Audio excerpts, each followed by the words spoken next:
iQOO Neo 9। এই ফোনটিতে কিন্তু পাচ্ছেন 120 ওয়াটের সুপার ফাস্ট চার্জার, সাথে আরও পাচ্ছেন 144 হার্জ রিফ্রেশ রেট, এবং এই ফোনটির ডিজাইনটি কিন্তু আসলে অসাধারণ। সো এই ফোনটি সম্পর্কে বিস্তারিত জানতে হলে আজকে আমাদের ভিডিওটি সম্পূর্ণ দেখতে হবে। এবং আরেকটি কথা, যারা এখন আমাদের চ্যানেলে নতুন আছেন, আমাদের চ্যানেলটি সাবস্ক্রাইব করেননি, প্লিজ আমাদের চ্যানেলটি সাবস্ক্রাইব করে দিবেন এবং পাশে থাকা বেল আইকনটি অন করে দিবেন, যাতে আমরা নতুন কোনো ভিডিও আপলোড করলে সবার আগে আপনি দেখতে পান। So let's go on.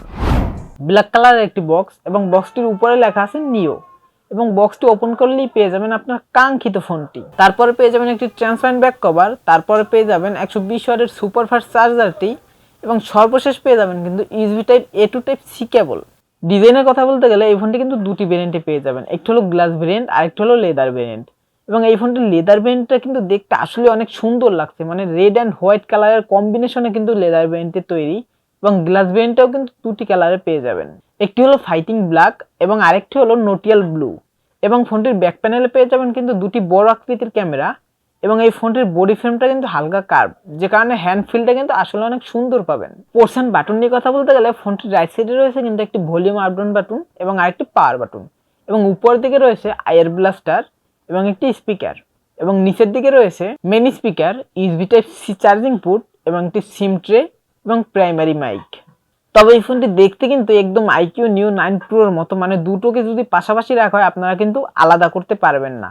এবং এই ফোনটির ডিসপ্লে সেকশনে রয়েছে 6.78 ইঞ্চির 1580 এলটিপিওর একটি ওএলইডি প্যানেলের ডিসপ্লে, এবং সাথে পাচ্ছেন 144 হার্জ রিফ্রেশ রেট, এবং আরও পাচ্ছেন কিন্তু 2160 পিডব্লিউএম ডিবিং টেকনোলজি, যার কারণে গেমিং এর ক্ষেত্রে কিন্তু টাচ রেসপন্স অনেক ভালো পাবেন। তবে এই ফোনটিতে পিক ব্রাইটনেস হিসেবে রয়েছে কিন্তু 3000 নিটস পিক ব্রাইটনেস, এবং 3000 নিটস পিক ব্রাইটনেস থাকার কারণে ইনডোরে তো ভালো ব্রাইটনেস পাবেনই, এবং আউটডোরে মানে ডিরেক্ট সানলাইটেও আপনারা যদি ফোনটি ব্যবহার করেন কোনো ধরনের কোনো ব্রাইটনেস জনিত ঘাটতি মিলবে না।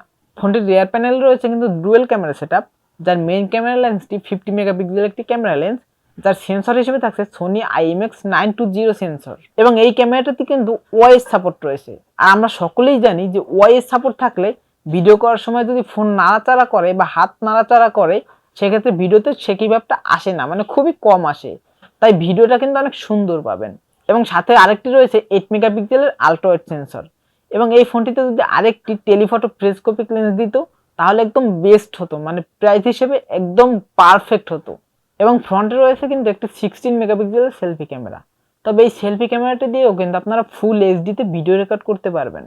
এই ফোনটির ওয়েট হিসেবে রয়েছে কিন্তু লেদার ভেরিয়েন্টের ওয়েট 190 গ্রাম, এবং গ্লাস ভেরিয়েন্টের ওয়েট 196 গ্রাম, এবং 190 গ্রাম 196 গ্রাম দুটি ভেরিয়েন্টে কিন্তু মোটামুটি লাইট ওয়েট, এবং লাইট ওয়েট হওয়ার কারণে কিন্তু অন হ্যান্ড ফিল অসাধারণ পাবেন, মানে এক হাতে একদম অনায়াসে ব্যবহার করতে পারবেন। এবং লেদার ভেরিয়েন্টের থিকনেস হলো 8.34 মিলিমিটার, এবং গ্লাস ভেরিয়েন্টের থিকনেস হলো 7.99 মিলিমিটার।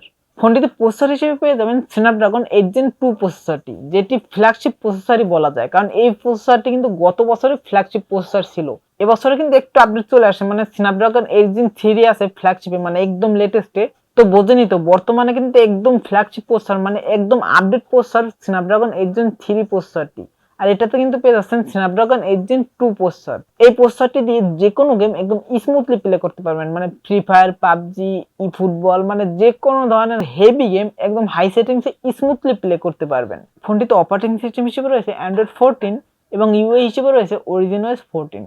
তবে এই ফোনটির ইউআইটি কিন্তু একদম স্মুথ, মানে ইউআইতে কোনো ল্যাগিং এর ইস্যু দেখা যায়নি। ফিঙ্গারপ্রিন্ট সেন্সর হিসেবে রয়েছে ইন ডিসপ্লে ফিঙ্গারপ্রিন্ট সেন্সর, এবং ফোনটির ব্যাটারিতে রয়েছে কিন্তু 5160 mAh একটি বড় ব্যাটারি, যেটাকে চার্জ করার জন্য থাকছে 120 ওয়াটের একটি সুপার ফাস্ট চার্জার। এই ফোনটিকে ফুল চার্জ করে আপনারা যদি নর্মাল ইউজ করেন, মানে ডে টু ডে লাইফে যেভাবে ইউজ করেন সেভাবে যদি ইউজ করেন, সেক্ষেত্রে 1.5 দিনের মতো ব্যাকআপ অনায়াসে পেয়ে যাবেন। এবং যদি হেভি ইউজ করেন, মানে একটানা মুভি দেখেন বা একটানা গেম প্লে করেন, সেক্ষেত্রে কিন্তু স্ক্রিন অন টাইম 7 ঘন্টার মতো ব্যাকআপ পেয়ে যাবেন। এবং ফোনটিতে আরও পেয়ে যাবেন ওয়াইফাই 7 এর সাপোর্ট এবং ব্লুটুথ 5.4 এর সাপোর্ট। ফোনটিতে আরও রয়েছে কিন্তু IP54 এর রেটিং, যার কারণে হালকা পাতলা পানিতে ভিজলে কোনো ধরনের কোনো সমস্যা হবে না, তাই বলে আবার কেউ পানিতে গোসল করাবেন না। এবং এই ফোনটি কিন্তু 4টি ভেরিয়েন্টে পেয়ে যাবেন, এবং এই ফোনটির র্যাম টাইপ হিসেবে থাকবে LPDDR4X, এবং স্টোরেজ টাইপ হিসেবে থাকবে UFS 4.0। সো বন্ধুরা, আজকের ভিডিও ছিল এই পর্যন্তই, দেখা হবে নেক্সট কোনো ভিডিওতে।